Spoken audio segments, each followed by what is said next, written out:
Oke, untuk praktikum yang selanjutnya kita mau buat adonan puff pastry. Adonan puff pastry ini adalah adonan yang berlapis-lapis ya, hampir sama dengan Danish pastry ya. Kalau Danish menggunakan ragi, tapi kalau adonan puff pastry adalah tanpa menggunakan ragi. Bahannya adalah tepung terigu ya. Kita buat sedikit aja 250 gram ya tepung terigu yang berjenis cakra. Saya nggak sebut, maaf saya sebut brand ya, sebenarnya tidak hanya brand itu aja, masih banyak brand-brand dari tepung terigu yang berkualitas tinggi. Jadi pilihlah tepung terigu yang berjenis glutennya tinggi atau dia khusus untuk membuat adonan mie, adonan donat seperti itu. Tepung terigu, kemudian gula halus ya sedikit. Ini. Kemudian kita tambahkan, boleh tambahkan jeruk nipis ya. Fungsi dari jeruk nipis ini adalah sebagai produk asam, dia bisa elastis ya, adonannya akan lebih elastis ya, tanpa jeruk juga bisa. Kemudian tambahkan air sedikit-sedikit ya, dibuat sumur-sumuran seperti ini ya. Tambahkan air ya, kemudian diaduk dari tepi menengah-menengah seperti ini ya, sampai adonan nanti kalis. Tidak perlu kalis ya, maaf, jadi adonannya seperti solid atau padat.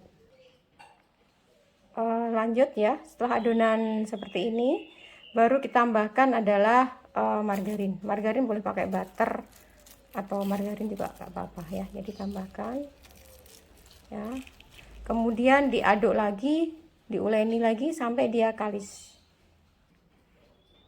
Oke, lanjut adonan sampai seperti ini ya, jadi tidak terlalu perlu kalis ya, asal dia tidak lengket di tangan. Kemudian dia sudah selesai ya, seperti ini. Kemudian kita istirahatkan kurang lebih selama 15 menit sampai 20. Baru nanti kita lapisi dengan coarse fat ya. Coarse fat itu lemak padat ya, fungsinya dia untuk melapisi adonan biar nanti terjadi lapisan-lapisan seperti itu. Jadi coarse fat itu kita bagi 3 sampai 4. Tergantung kita lipatannya mau berapa kali. Mau 3 kali single atau 4 kali single ya. Saya sarankan 3 kali aja. Oke. Kita diamkan dulu selama 15 menit. Baik, kita lanjutkan kembali ya dari adonan tadi yang sudah diistirahatkan selama 15 menit. Kemudian kita roll ya. Kita roll berbentuk persegi panjang seperti ini ya. Ini.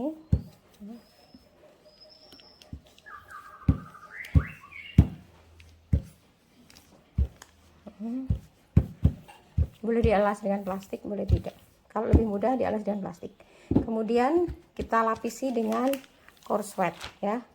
Coarse fatnya kita bagi 3, kita pipihkan seperti ini biar lebih mudah nanti dalam pengaplikasiannya ya, di dalam aplikasi plastik itu ya. Ya. Boleh dimasukin ke dalam kulkas dulu biar dia lebih dingin. Kemudian lapisan coarse fat ini kita lapiskan ke kuenya.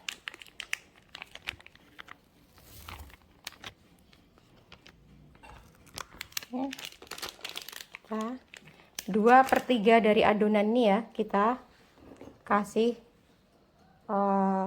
coarse fat. Jadi kita bagi dulu 1, 2. Jadi yang 2/3 yang sebelah sini ya, ini ke bawah kita kasih coarse fat.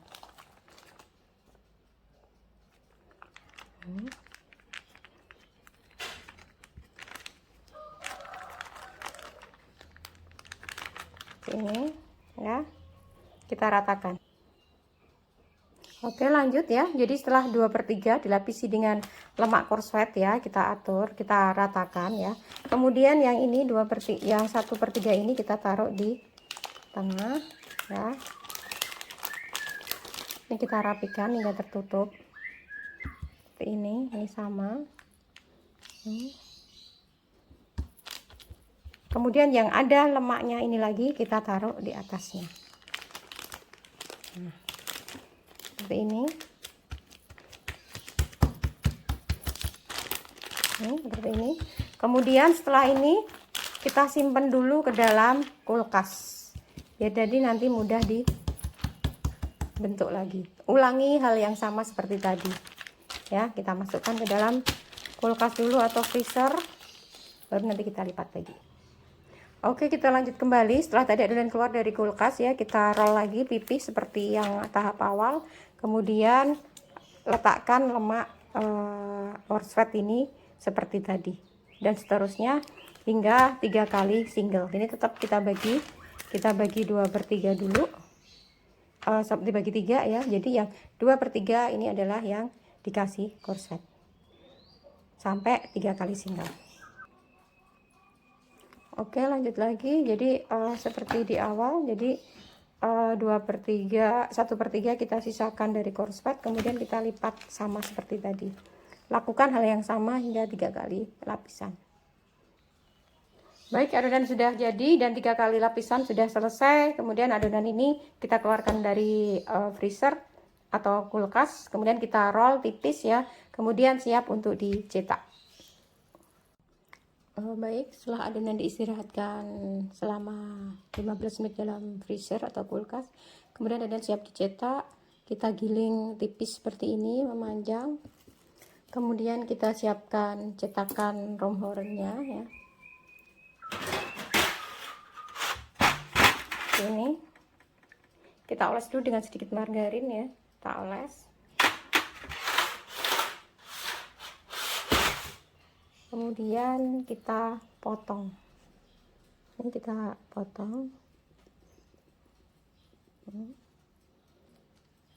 Memanjang ya. Kurang lebih 1,5 cm atau 1 cm juga boleh.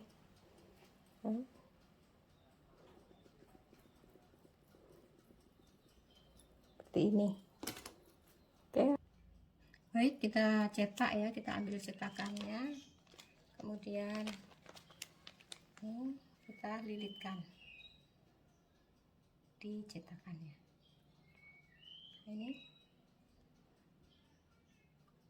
Ini kuncinya adalah apa? Bagian di sini tuh tidak boleh ketutup. Jadi kalau nanti ketutup, lapisannya nggak akan kelihatan. Jadi ini kita numpang ya. Jadi agak ke atas. Jadi biar rapat, tapi nggak boleh ditekan. Sebelah sini nggak boleh ditekan.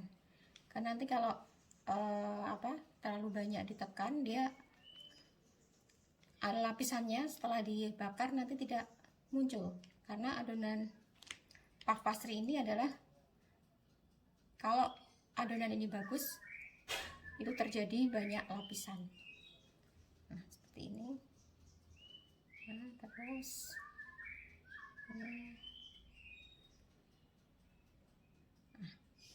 nah, kemudian yang paling bawah ini kita cubit sedikit ya, kita cubit.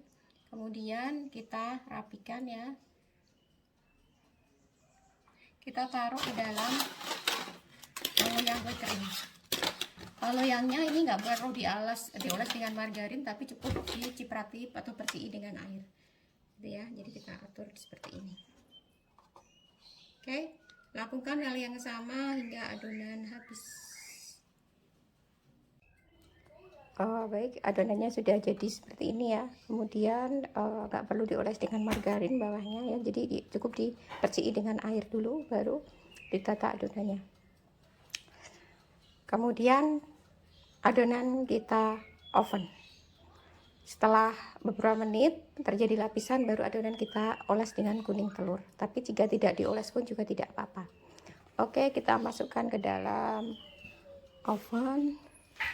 Bentar.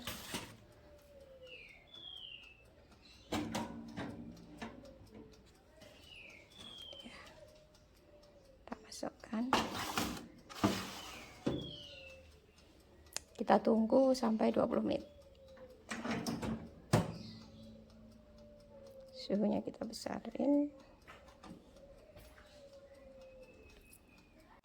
Oke, untuk membuat pastry kremnya, yaitu isi untuk romhorennya itu adalah susu dicampur gula, kemudian dikasih maizena ya, kemudian kuning telur.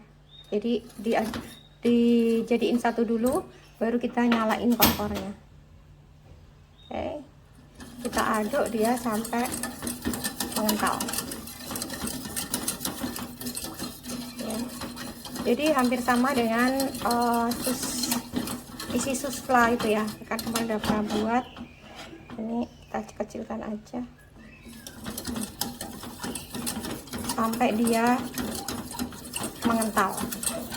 Kemudian setelah mengental, baru nanti kita isikan ke dalam adonan yang sudah matang ya, adonan romhoren. Baik, kita lanjutkan ya. Ini romhoren yang sudah jadi ya, sudah jadi. Kemudian